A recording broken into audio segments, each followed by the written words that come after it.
now legal medical in surrounding states, and I think maybe here now, largely unenforced Schedule I status as a whole nationally. So are we now using kid gloves in terms of escalations of care? How slowly are we escalating care over it if it's just cannabis? Does it get treated differently than meth? And does the COAT program escalate care to IOP ever if it's just cannabis use? I can't imagine that they would continue to stay with my clinic if I were to ever raise them on up to IOP status, although I don't think they're going to be able to easily discontinue cannabis. Are there couples that you guys like to be seen together after a certain amount of time? Because they're having trouble getting here separately, but we've never really let couples stay in the same group. Any policies that you guys can think of that you think that have been made recently that could apply to this case? We'd love to hear them and apply them. In particular, I'm interested in what is the max duration medicine prescribed per visit in a patient like this, like these two folks. And of course, to answer that, you have to answer, how can you do that fairly when you have a program where you have other patients who stay, who are only using cannabis with their Suboxone that are being seen weekly. We've kind of stopped putting people to IOP over just cannabis alone due to not wanting to lose patients over cannabis alone. When there's like 10 programs here in Charleston now who pretty much all of them, don't escalate to IOP over cannabis. So I'm very interested in if anyone's in IOP for cannabis alone at WVU. All right. I think that's all I've got to say. So I'm just going to open the floor. I'm just going to mute myself here. Well, I can work on some of these. This is a lot, Ryan. So, but thanks for all the background information, because, we are seeing this with patients we've worked with long term. If they, COVID has been not kind to folks in long-term recovery. Lots of people have relapsed. So I think one thing just to highlight is, in fact, we have the COAT program has really evolved over the last nearly 20 years. I think 19, well, not quite 19, maybe 17 years. And from, being a medications it's only prescribed inpatient for detox to having a whole program with the emphasis primarily on retention at this point and keeping people alive. Now, it's not a harm reduction program, so we do sort of still have an abstinence basis, but we're always trying to balance retaining people in treatment while holding them accountable, and that's a difficult balance to strike. We are in the process, and Olivia can chime in on this, of developing a group specifically for patients who are stable in recovery, although that may be somewhat questionable given that their behavior previously was different when they were not using cannabis compared to now. So one might argue that they're not as stable now as when they were abstinent from all substances. But we are creating a track for patients who are struggling with cannabis only, but otherwise stable in treatment, although that's going to be a weekly group. So we just still do escalate people's treatment from certainly every other month to coming more frequently. How frequently are they coming now, Ryan? They're currently at bi-weekly, but like they were told that they would be coming weekly by one of the other providers over another return to use that they reported last week. So and are they expressing any desire to discontinue cannabis use? They have consistently expressed a desire to discontinue it. Well, that's a start, because some people are not expressing any desire. So that is a starting point. Yeah, so the weekly, we are kind of in the process of developing it and kind of looking at a group specific for that. It is weekly. And we wouldn't necessarily increase treatment from that weekly level. But we are requiring like additional individual therapy, trying to like really focus on other coping mechanisms and things like that to kind of decrease the use of marijuana in that group. But there are some cases that we've increased to 3 times a week for consistent cannabis use, and 2 times a week. We're trying not to do that as much, but there are times where we have.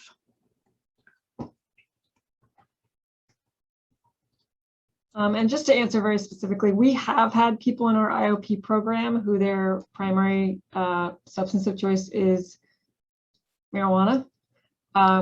They are, they are voluntary, so they're typically not being referred by other people, and so they are expressing a desire to discontinue their use, and their only substance that they're misusing is marijuana. So that can happen. But this is a little bit different than that.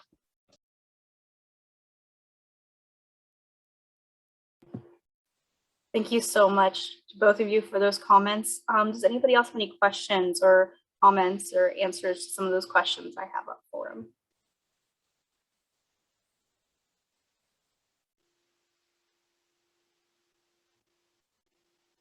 I have a question. Go ahead. How are you treating the marijuana with what? I'm sorry, can you hear that? Can you hear me? How are you Yes. treating it with what? How are you treating, how are you managing marijuana addiction? How do you treat and manage like a marijuana addiction? So I talked to them today about what's the most helpful for them, and they feel that the group therapy with the motivational interviewing and the cognitive behavioral therapy is most helpful. I never use an acetylcysteine. So you are not giving medications? I offer antidepressants.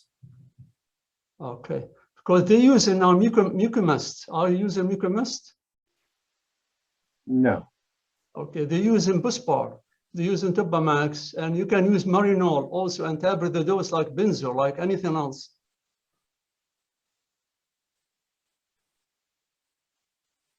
Dr. Houston? I was just going to say, I mean, yeah, possible options. There really is no MAT for marijuana addiction, but how is it possible that people can get addicted to marijuana? I thought it was perfectly safe.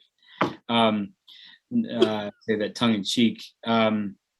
Yeah, I mean, if it's to the point, if it's more than the group therapy, like Jamal said, you could consider some augmenting things. I probably wouldn't put them beyond weekly. Like IOP, because you asked, like, is it necessary to get that high? I mean, it depends to the extent of how they're struggling, because, cannabis use alone doesn't necessarily mean they have a cannabis use disorder, but based on what you're saying, if they're trying to cut down and they can't, and it's affecting their life negatively, then they would have a use disorder. So I'd say to what extent it's causing problems. If it's an extent enough and they want to do more treatment, that's fine. Otherwise, just hold them in weekly, with the idea that maybe you could rapidly advance them higher if they're able to do well with their sobriety. That's how I would probably approach it.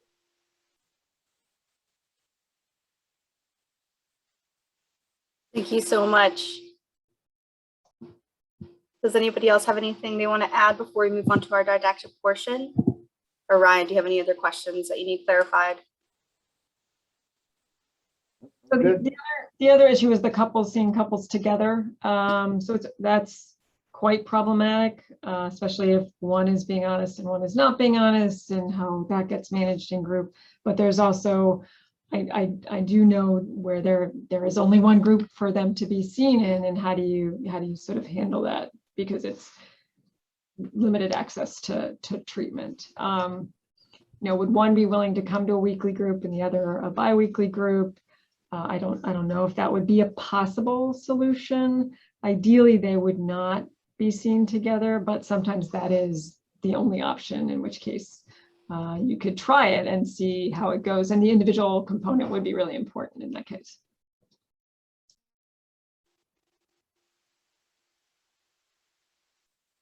Thank you so much. All right. I think we're going to move on if that's okay with everybody in the interest of time. Thank you so much again, Dr. Morrison. Really appreciate that. All right, Dr. Husted, I'm going to stop sharing my screen and give you capability. All right. Hi, everybody. Yeah, I am the guy giving the lecture today. Larry Husted, thanks for coming. If anybody was part of my ATI conference presentation, some of it will be very similar, but hopefully very helpful. And also, especially right now with the recent changes to Medicaid and the formulary, it's going to be kind of a brave new world for us in terms of addiction treatment with buprenorphine. So I think this is probably a good time to give this lecture. All right, let me figure out how to share this real quick. All right, it's been a while. You use Zoom for like a year and a half and it's still, you know, sometimes. Okay, everybody see this? Okay, long acting. Yes. Perfect. All right. So I felt fine about this lecture, and then I heard Indivior was on the call, and I heard Medicaid, P&T group people. So I don't know if I have to watch what I say or what, but it's gonna be fun. We'll put it that way. So this is about long-acting bupe. Promise meets reality. There's a lot of promise, and then kind of where things actually are, and things are changing. I mean, they've changed in the last 2 weeks quite a bit. So we'll jump right into it. I have no disclosures. I have no pharmaceutical ties. I will not now or ever. I'm sorry, Indivior, you cannot give me any to peddle your product. I'm just saying this out of the bottom of my heart. So all the medications that we're talking about are FDA approved. They're about to be approved for treatment of opioid use disorder. So we're not talking about anything off-label. The main thing I do, besides just being the guy giving the lecture, is I do work, I run the dual diagnosis unit, and I also am now doing the intensive outpatient program, the IOP program. I'm also president of West Virginia Society of Addiction Medicine. So some of my mentors. Okay, so we're gonna look at the medication options for opioid use. We're gonna talk about the various long-acting formulations. And then we're gonna look at some examples of patients to consider and also to avoid with each option. I think sometimes that's equally important. So MAT or MOUD or whatever we want to call it these days. So it is the gold standard, of course, of treatment for opioid use disorder, and represents the only efficacious and only really ethical medical treatment available. So you can't treat opioid use ethically without using MAT. I mean, you could try, but it's not going to work. These other things just honestly do not have the evidence to support them. You have to use medicine, which I imagine everybody being on this call would agree to, since you're joining MAT ECHO. We used to call MAT ECHO, it's now SED ECHO. So every professional addiction society recommends using medications. So ASAM, so I'm a member, AAAP, NIDA, AMA, SAMHSA, all these societies, what they say is, yes, medicine is the way to go. There are 3 approved. They all are considered first-line treatments. So historically, methadone is all we had for many years. Then we had naltrexone, and now, of course, we have buprenorphine. When we're treating people, this is something I just talked to. Doesn't matter, you know, who it is.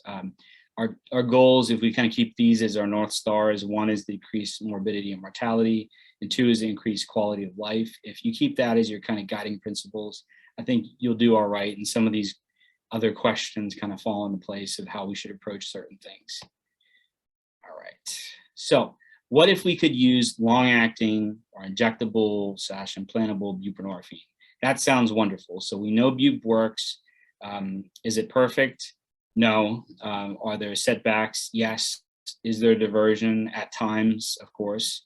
But what if we could use the injectable, the implantable kind? So what are the potential benefits? So there is no diversion, right? So you cannot divert something that's injected into your body. I'm sure somebody's probably tried, but it's not going to be pretty. So you can't really divert something once it's injectable. There's no risk of IV use. So it's there, you're not giving them something that they could divert. Could it have a smoother course of treatment / the withdrawal be smoother? Question mark, right? And is this the ultimate opioid addiction cure using long-acting bupe? What are the downsides? So it's very expensive. Amount of the formulation expense is a problem. There are coupon programs, for example. If you have private insurance, if you have Medicaid, then no way, not a chance. The adherence, that's a question mark. So some of the adherence is better, but with long actings, sometimes what happens is people get one shot and then they just ghost you. So adherence actually for sublingual tends to be a little higher, which is kind of interesting. Side effects from getting shots and implantable things, sure. And then lastly, difficulty obtaining and administering, which is something we'll talk about to a degree. All right, so there's 3 long-acting options that are approved / just about to be approved. So you had Buprenorphine. This has actually been around for about 6 years. We'll talk about this briefly, something that I don't think anybody in this call has used, but if you have, chime in, because I never have. Sublocade, which has been approved almost 4 years ago now, which is kind of amazing. And then lastly, about to be approved, which we'll talk about, is Brixadi, or CAM 2038, or Buvidal is what it's called in Europe and Australia. So it's not that it's not approved, it's gonna be approved, it's just a question of when. And so we'll talk about all 3. All right, so briefly as an aside, because I get a little fired up about this stuff, disturbing trend with current substance use disorder treatment, in parentheses, treatment. So SAMHSA every year sends out this survey to every treatment center in the US and asks them, what do you offer? Medicines, do you send people to rehab? Are you a rehab, et cetera, et cetera. So it asks a lot of questions. They do this every year to every place in the country. So you'll see outpatient, you'll see residential, you'll see hospital inpatient. So pretty much every level of care that you can imagine that treats addiction, they're surveying every single year. All right. So in the US in 2019, so a couple years back, there were 17,808 facilities. Actually 116 in West Virginia. I don't know where they all are, but there's lots of us. So I'm sure we represent probably a half dozen, maybe a dozen. But there are a lot of places that offer some sort of addiction care in the US and even in West Virginia. So about a third of them, more than a third, offered 0 medicines. So no medicine whatsoever, 0 medicine, scary.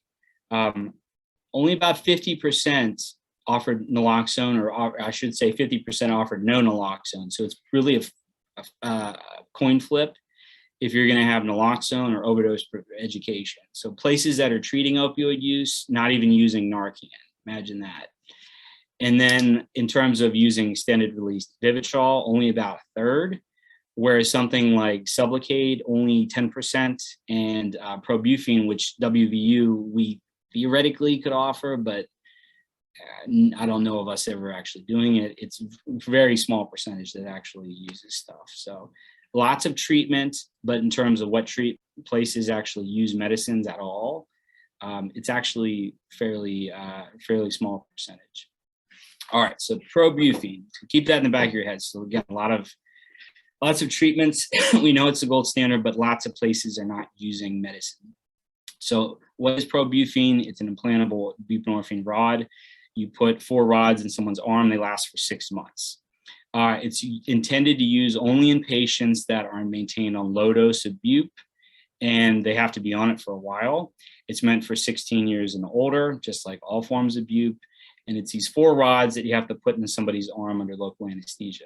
Now it has to be, it's a surgical procedure, so you have to have special training to do it and remain procedurally competent to continue to use this. So again, it's trickier than just writing a script for film or giving a subcutaneous shot. Unfortunately, for those that get this, you can only use each arm once.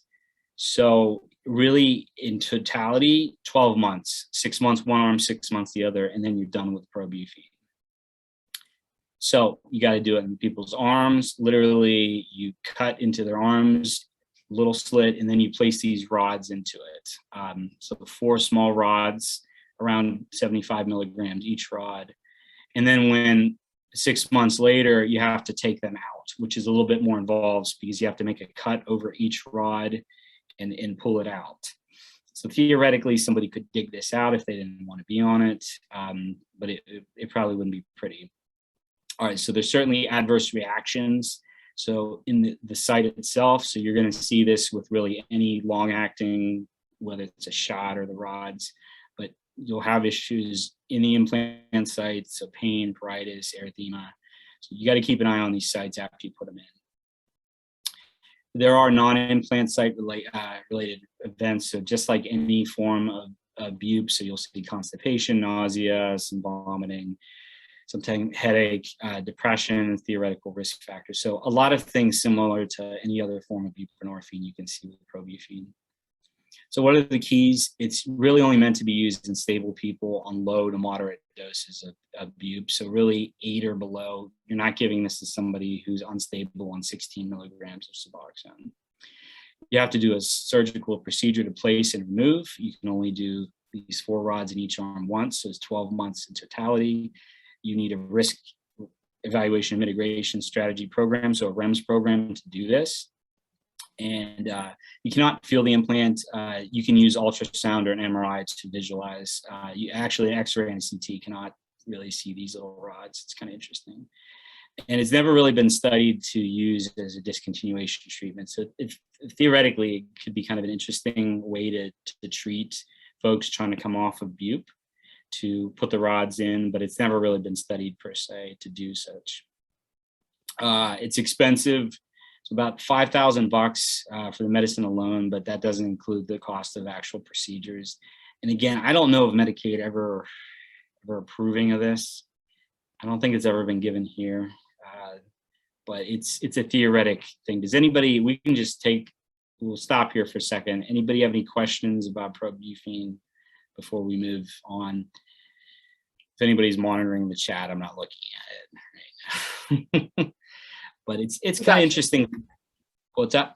But we got you on the chat. So no, I don't see anything coming in right now. Well, actually just now was Probuphine D/seed by Titan in 2020. Sorry. I have not heard of it fully being de-seed, so it may have been now. So I don't know. I'm not positive about that. If anybody does know, they could unmute and let us know, or use a raise hand feature because we are in a bigger group. Yeah. I know it wasn't used a whole lot when it came out, even though it's been around for, since 2015 for all these reasons, but yeah. All right. So Sublocade, this is the biggie that we're about to enter the Sublocade era of Medicaid. It's a good thing. So it's an injectable subcutaneous buprenorphine solution. So it's just BUP, no naloxone in it. So it has to be refrigerated, can be left out for up to 7 days, and it's really indicated for patients, again, with moderate to severe opioid use. So somebody with a very mild use, you're not thinking about Sublocade, but it's kind of hard to find people with truly just mild OUD diagnosis.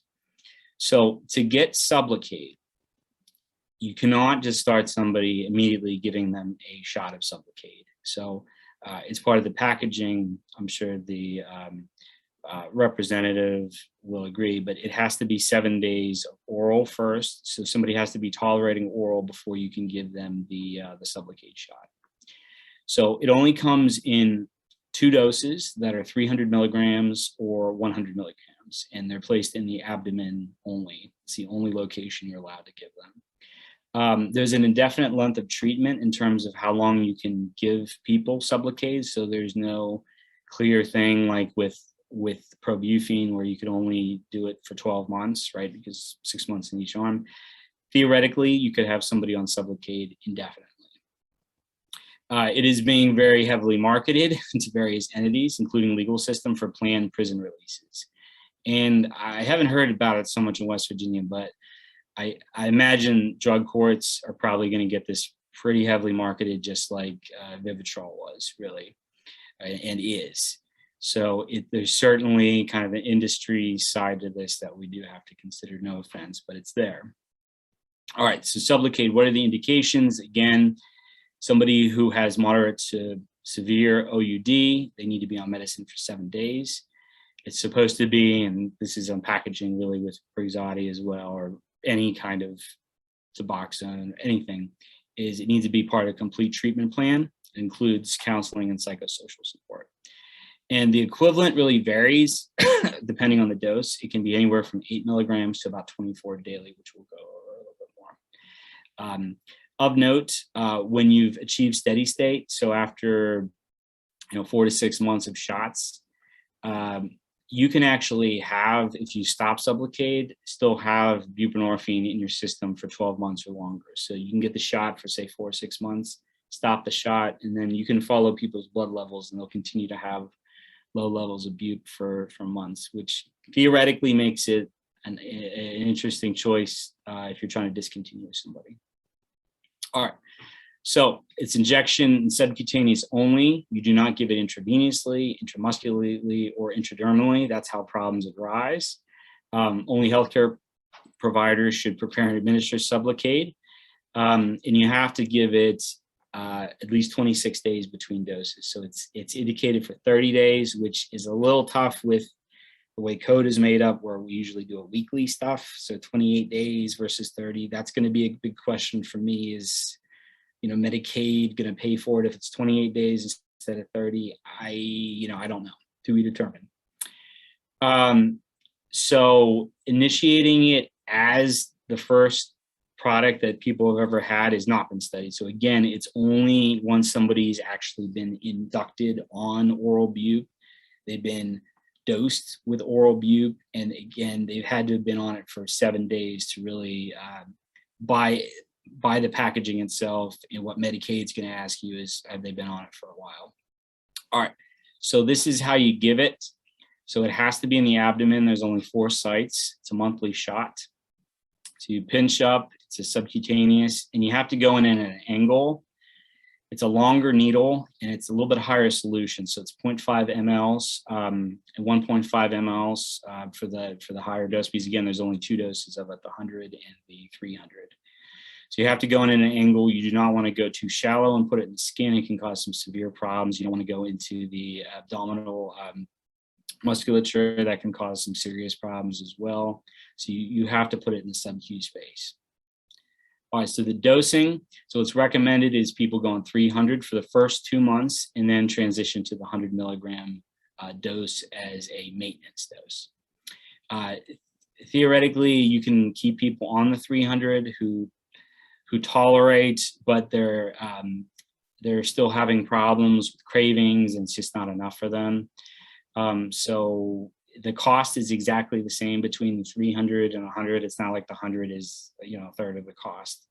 So this is what they have in the packaging. So really, the first shot, this is kind of what they lay out. So 8 to 18 would be a 300 followed by 100 and 100. But normally, what is recommended is 300, 300, and then kind of 100 indefinitely.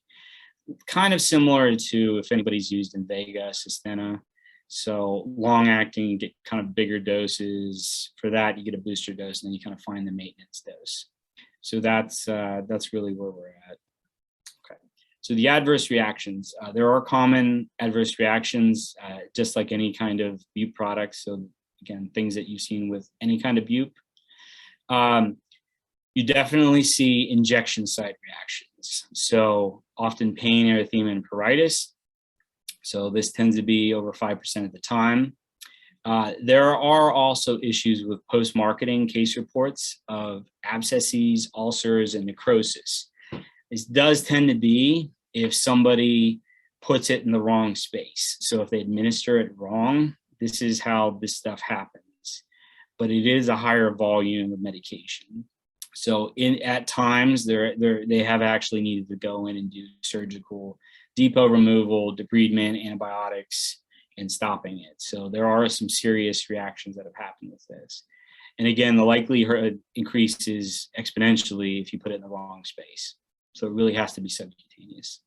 So the keys to Sublocade is it's typically used in patients on moderate to high doses of bupe. You cannot start it immediately. You have to have people on bupe for 7 days. It can only be given monthly, so there's monthly shots, and there's only 2 strengths available, so nothing in between. Subcutaneous to the abdomen only, and you can have these serious injection site reactions. you need to have a REMS program, which is very complicated or can be very complicated. And I certainly, if for those interested in Sublocade, for us, we tried to do it about 2 years ago and failed miserably. And we did actually get some really good help by some of the people at Indivior. And we helped work it out where we could get it available at WVU. But there's certain weird rules. Like, for instance, the patient, it's not really a weird rule, but it's a rule. The patient cannot have possession of Sublocade at any point. So the shot has to be delivered directly from a pharmacy to the site administering the shot. So there's no, here, take this to your clinic and get the shot. It has to go directly to the clinic. The only time the patient has it is when it's in their belly. That's it. If a pharmacy has a outward facing like door where somebody can go up and get medicine, they're not supposed to be able to carry Sublocade. So there's a lot of interesting things with it. It has not been studied as a discontinuation treatment, but theoretically it could be a good option given that you have these extended plasma levels for people, especially if they've been on it for several months. The cost is pretty expensive as of right now. So almost $2,000 to $1,741 a month for a shot of Sublocade without any kind of insurance. The big thing that's happened since I made this slides is so literally a week and a half ago, Medicaid approved Sublocade as a preferred medicine, meaning it only has to take a simple prior auth to get it approved and be able to give to people. Now, you still have to have the REMS program in place. There is possible other hoops to jump through because I have yet to actually give somebody Sublocade. We're hopefully going to be doing that in the next couple of weeks. But it's a huge possibility for a lot of folks going forward that if you can get the REMS program up and running, you should be able to get Sublocade approved through Medicaid at least. I have not tried to get Sublocade approved through some of the other private insurances yet. All right, so any questions about Sublocade so far? We'll have kind of a wrap up on some Sublocade stuff too. Kind of new and exciting, not that new because it's been around for 4 years, but going to be new to West Virginia, that's for sure. And could potentially change the way some people are treated. I will say this, not everybody wants to do a shot. And probably not every patient should have a shot either. It's something that we're learning in the one research study I'm about to talk about a little bit in terms of the other option, but not everybody should probably get the shot. It shouldn't be suddenly that everybody needs to be on Sublocade, I'll put it that way. It's like Sublocade or nothing. No, but it could be a very good tool for folks. So move right along. All right, so Brixadi, Buvidal, CAM2038, there's many names for it.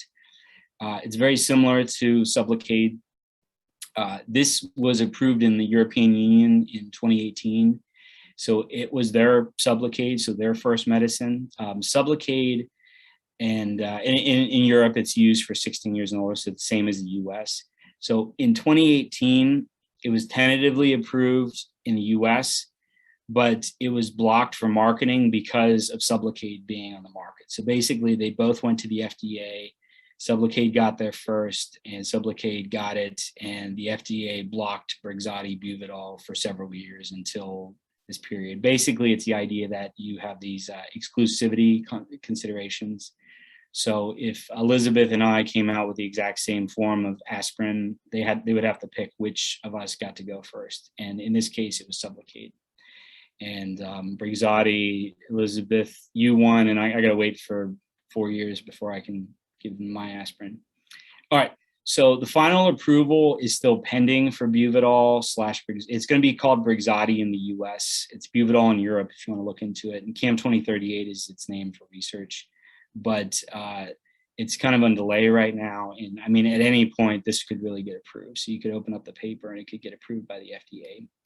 So just like Sublocade, it's used in moderate to severe opioid use. It does not require refrigeration, which is nice. For Brixadi, it's different. It has a lot more dosing options. So it has 8 milligrams, 16, 24, 32, which are actually weekly, and it also has monthly formulations. It is placed subcutaneously like Sublocade, but you can place it in different areas of the body, so not just the abdomen. And the FDA/US packaging is really, it's awaiting final approval. So this is where you can put Sublocade really anywhere. The solution volumes vary, so it tends to be smaller than Sublocade for Brixadi. So it's really small amounts to decent size, and actually in the monthly, they have different kind of concentrations, but it's kind of interesting. The shot's smaller and it goes straight up and down. It's a little bit harder to get it into the wrong space if you do it correctly. So there's more dosing, like I mentioned, so you can tailor it a little bit. The idea is you really start people on weekly, and then the goal is to transition them to monthly. So not to indefinitely have people on the weekly formulation. And there are certainly injection site reactions similar to Sublocade. So the keys of Brixadi, it can be used in patients on various bupe doses, given that there are more availabilities of dosing. So there are the weekly and monthly forms available. The subcutaneous injections can be used in different sites. And almost certainly we're going to have this REMS situation with Brixadi once it becomes approved too. So we're right now, part of what we're doing with the NIDA study, the CTN 100, is we're actually, for people that are established on Suboxone or Subutex or whatever, and they want to get off of it, they can get randomized to using CAM 2038, so the research version of Brixadi, which will be approved. So it's going to be kind of interesting. I think this will go a long ways to say what works best, whether it is Brixadi or Sublocade for that matter too, in terms of getting people off this stuff who have been taking it for a long time. I have no idea what the cost of Brixadi will be, but honestly, I hope that when Brixadi is available, that it brings the cost of Sublocade down, because Sublocade is too expensive.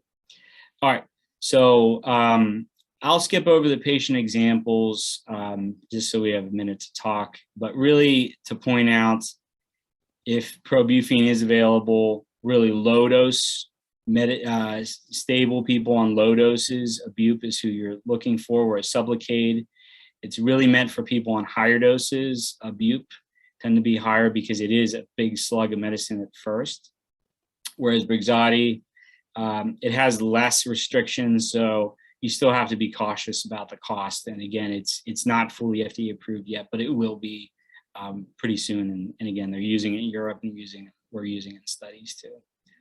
So one last word on SUD treatment. So facility that offers bupe with naloxone, so that facilities that offer Suboxone, only 38.7% of, again, this like 19,000 facilities actually offer medication. So you're doing the right thing if you are. Whereas no, it's, the vast majority don't offer Suboxone. If it's Subutex, so mono, even fewer percent. Not that Subutex is great, but the reality is a lot of facilities are offering no kind of medicines whatsoever, be it injectable, PO, sublingual, whatever. So what I ask you myself and ask you is, should we even really call them treatment programs if we're not offering medications that treat opioid use disorders? So just something to keep in mind. I would say no. So in conclusion, MAT is the gold standard of medical care. Long-acting forms, they offer promise for sure. There are two current forms available. We'll have another one very soon. The long-acting forms are not a cure, but they can offer an appealing choice for the right patients and situations. And just in general, try to remain advocates for effective OUD treatment. So I would say no medication equals no good treatment. All right, so any questions, comments, concerns? Might have getting anybody upset. It's really cool to know that we got Sublocade approved. So I'm really happy about it. Yeah, one quick question. You mentioned that the injectables are not for all patients. I know you mentioned people that were financially insecure, where they may not be able to get it. Were there any other patients that you? Some people are just needle phobic. That's something we've encountered in the study, is that some people honestly just don't want a needle. Some people have been very triggered by needles they've used for a long time, and you would think that would be a reason to get the shot, but sometimes it's a huge kind of phobia that people have. So forcing somebody with a needle phobia to get the shot once a month is probably not the best option, I would say. That's a big one that jumps out at me. Thanks. Thank you so much. And we'll have the presentation sent to everyone too. So it's really great you had at the end saying who's ideal and who's not, who to avoid. And again, Yep. Great job as always. Thank you. Ryan, did you have a question? I saw you unmuted. I can stay on a little bit longer if you want to talk. Yeah, I'm sorry, we're taking too long. Yeah, maybe I should just let us wrap up here and then I'll stay on with you later. I've got 2 people on Sublocade now, and they do great, but they don't come back for any of the normal required stuff. And then I'm stuck with the choice when they do come back. Am I going to keep jumping through all the massive hoops to get this very expensive medicine paid for, or not? And it's very difficult. My experience is the only people that want the Sublocade in my practice are people who want to keep using drugs and use it as a harm reduction vehicle where they don't have to come for all of the therapy that they would be expected to do if we could control the amount of strips and films we gave them. I certainly see that as a worrisome part of any of the injectable. I mean, that's kind of one of the problems with Vivitrol too, right? It's people get Vivitrol and then they're cured of addiction and they're not seeking aftercare. I don't know. I think I see like 2 places for Sublocade. So I see Sublocade being useful for really long-term established people that are very stable and they're just tired of taking films or tabs. And they're really, they're seeing once a month. But I also see it for people that are really bad off and you're just scared to death of them dying. And you just say, you know what, I'd rather somebody be on Sublocade and whatever else happens is going to happen, but at least I know they have a long-acting bup in their system and they're not going to, it's going to at least protect them from overdose probably. And maybe they're not going to use fentanyl. For the garden variety person that we treat, that's kind of in between, I would pause on, pushing Sublocade too hard. So.